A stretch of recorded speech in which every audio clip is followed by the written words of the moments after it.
rendez-vous de l'actualité de ce 5 juillet 2025. Bonsoir à tous.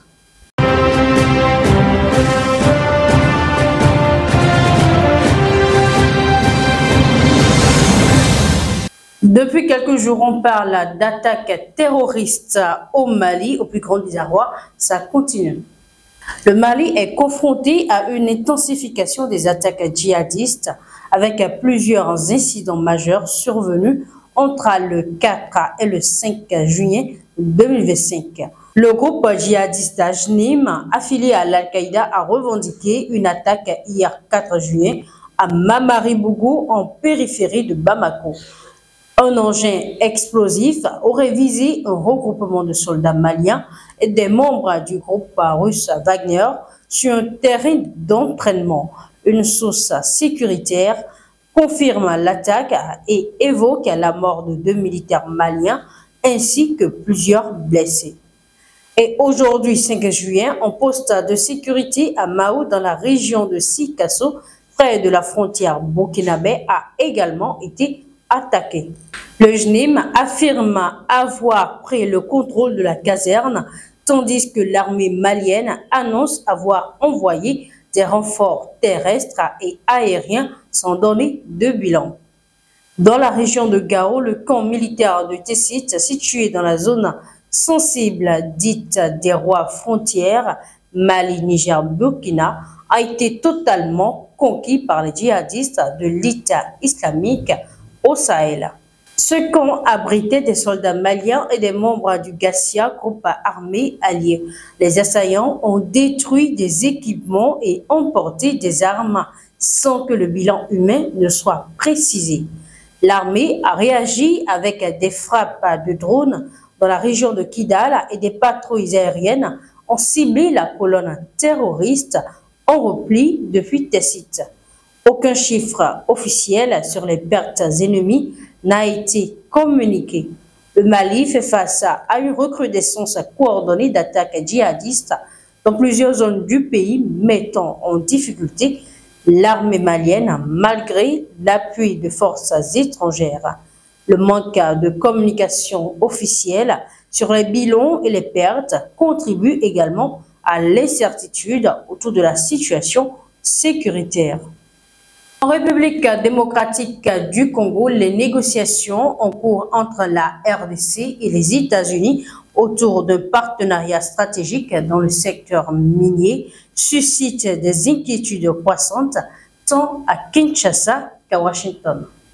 Kinshasa espère que cet accord renforcera l'implication américaine dans la résolution du conflit dans l'est du pays. Par contre, des inquiétudes sont observées du côté américain. 5 membres du Congrès américain ont adressé une lettre au conseiller spécial pour l'Afrique à la Maison-Blanche, Massad Boulos. Ils s'interrogent sur le contenu exact de l'accord en négociation et dénoncent un manque de transparence sur les conditions d'accès aux ressources congolaises et leur future gestion. Sans garantie, ils craignent que le partenariat favorise la corruption et les conflits plutôt que le développement et la paix. Des voix congolaises comme celle du chercheur Jean-Pierre Okenda s'interrogent aussi sur les termes du partenariat, qui le négocie, quelles sont les offres faites aux Américains. Il met en garde contre la répétition des erreurs passées, notamment le contrat chinois de 2008 qui avait largement désavantagé le pays et dont les promesses d'infrastructures n'ont pas été tenues. Les parlementaires américains, quant à eux, réclament un briefing officiel sur les négociations ainsi que des explications sur la déclaration de principe signée en avril entre la RDC, le Rwanda, sous médiation américaine et sur les garanties liées aux aspects humanitaires. Cet accord minier, encore en discussion, est au centre des débats sur la transparence, la clarté et les erreurs du passé. Et pour finir, plus de 130 organisations non gouvernementales et médias, dont RFI, France 24 à Monte-Carlo, Doualia et Organisation de défense de la liberté de la presse signent une tribune appelant Israël à permettre l'accès de la bande de Gaza à la presse internationale. Nous, sous-signés, demandons l'accès immédiat, indépendant et sans restriction des médias internationaux dans la bande de Gaza et la protection totale des journalistes qui continuent de rendre compte de la situation dans l'enclave assiégée, peut-on lire sur la pétition. Depuis 20 mois, les autorités israéliennes refusent aux journalistes hors de Gaza l'accès indépendant au territoire palestinien, une situation sans précédent dans l'histoire contemporaine des conflits armés.